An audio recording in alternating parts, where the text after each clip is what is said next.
Right then, let's set the scene. Let's talk about the stock market. It's a place most of us hear about in passing, on the news and headlines, maybe in a conversation at work. But for the average person, it's usually just a distant hum in the background, something that seems to matter only to Wall Street insiders and financial experts. For most of us, it's background noise, until it isn't. Most days, the market's ups and downs barely register, but every so often something happens that grabs everyone's attention, whether you're an investor or not.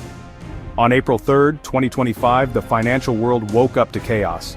It was a day that would be remembered for years to come, a day when the ordinary rhythm of the markets was shattered in a matter of hours.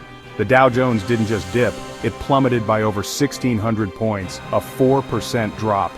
That's the kind of move that makes even seasoned traders' hearts skip a beat. The numbers on the screen turned red, and the sense of panic was almost palpable. The S&P 500 lost nearly 5%, wiping out billions in market value in just a few hours.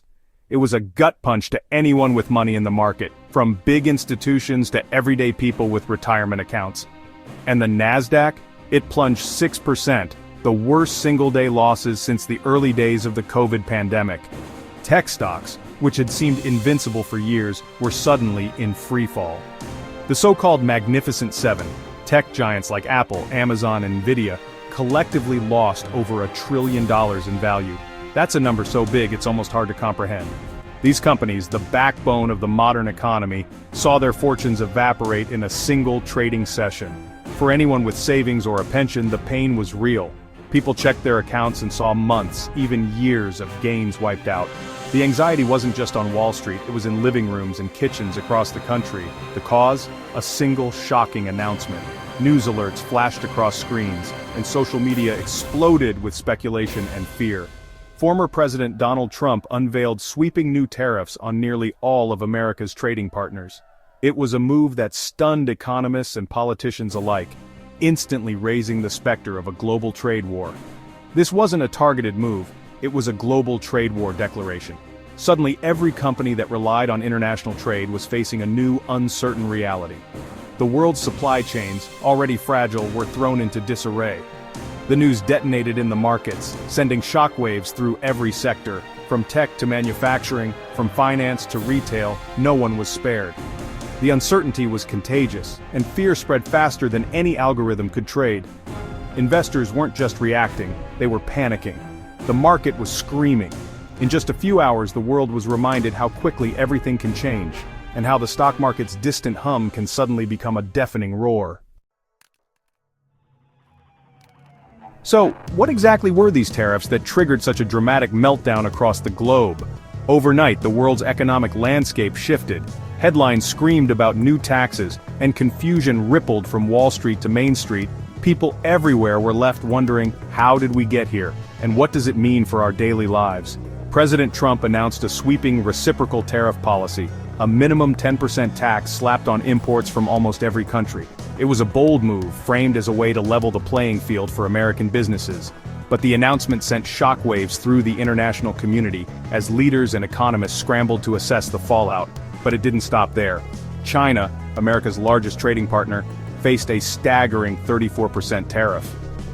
Vietnam, another major exporter, was hit even harder, with a 46% rate. These weren't just numbers. They represented billions of dollars in new costs, instantly changing the rules of global commerce. And the auto industry wasn't spared. Every imported car and auto part now carried a 25% tariff. For automakers, this meant scrambling to recalculate costs, rethink supply chains, and brace for a sudden drop in sales. For consumers, it signaled higher prices and fewer choices at the dealership. This wasn't just a minor policy tweak, it was the opening salvo of a global trade war. The world's interconnected supply chains were suddenly under threat, and every business with international ties was forced to rethink its strategy overnight. Investors were blindsided. The scale and speed of the changes were unprecedented. Markets hate surprises, and this was a shock no one saw coming.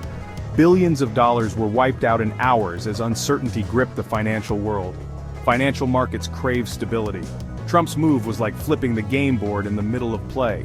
Suddenly, all the old strategies were useless, and no one knew what the new rules would be. The result? Panic and uncertainty spread like wildfire. From boardrooms to kitchen tables, everyone was asking the same question: what happens next? The logic behind the tariffs was to protect American jobs and industries, but the immediate effect was to punish American companies that relied on global supply chains, companies that suddenly faced higher costs and massive uncertainty.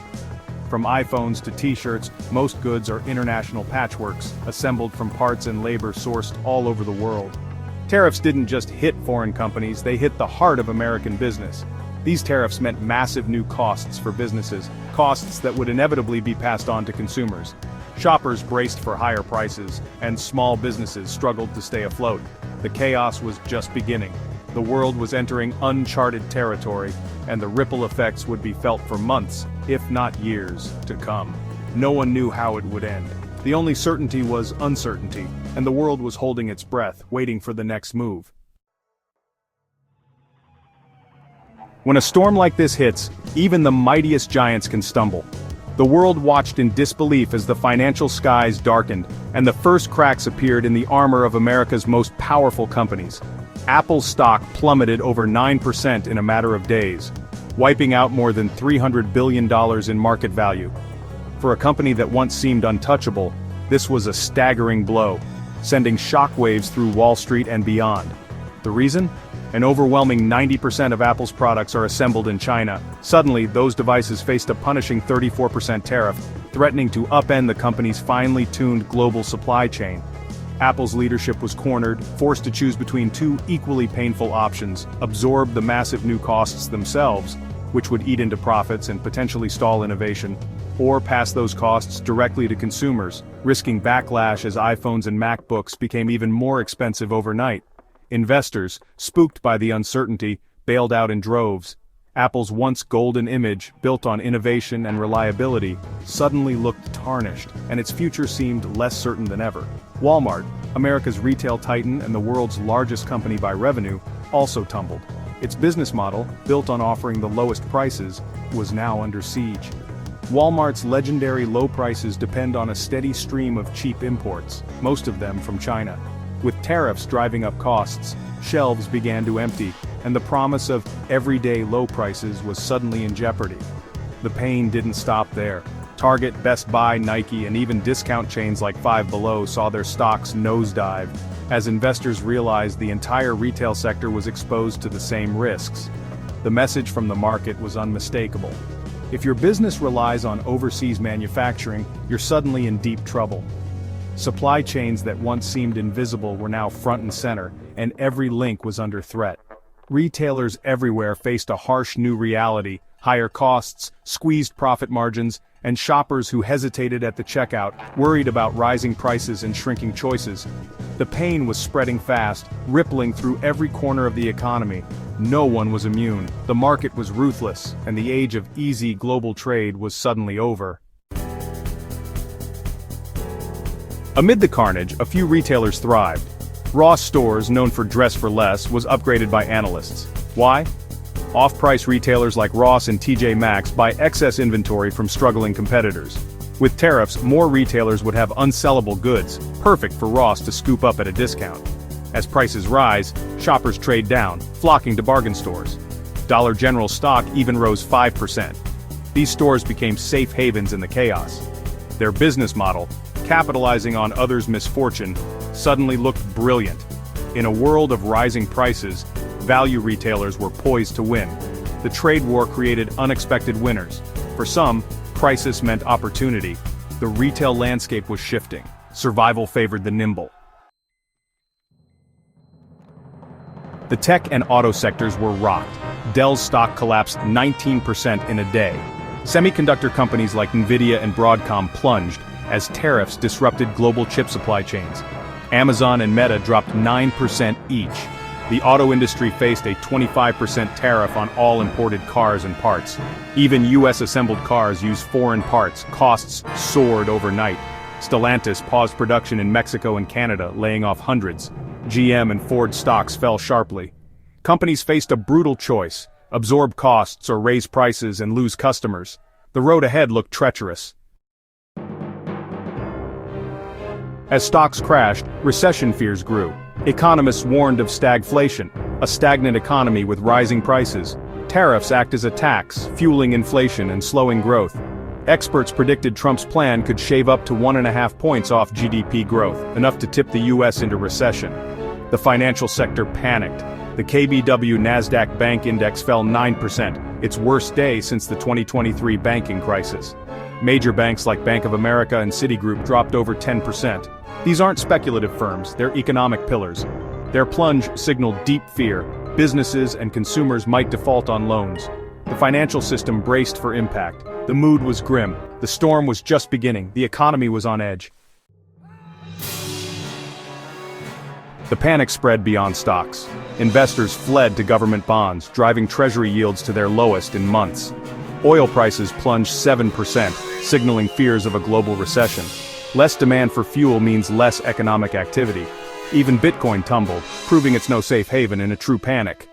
Small businesses were hit hard. The Russell 2000 index fell over 6%. Smaller firms have less cushion to survive shocks. The pain was everywhere. No asset class was spared. The message: this was a full-blown financial crisis. Tariffs ripple through every corner of the economy. Retaliation is inevitable. Countries like China target US exports, hurting American farmers. Construction costs rise as steel, aluminum, and other materials become pricier. Even domestic producers hike prices when imports are taxed. Logistics and transportation slow down. Delays, higher shipping costs, and empty shelves follow. American manufacturers like Boeing and Caterpillar lose ground abroad as foreign buyers face new tariffs. Over time, US brands lose market share and jobs. The web of consequences is vast. A trade war creates losers everywhere. No industry is untouched. The damage is real. So, what does this mean for you? Prices are going up. On phones, clothes, cars, and groceries. Job security is threatened as companies cut costs and lay off workers.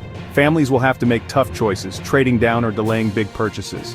Economic uncertainty means more saving, less spending, slowing growth further. The policy meant to protect American jobs may end up hurting them. The chaos on Wall Street is just the start. The real impact will be felt at kitchen tables across the country.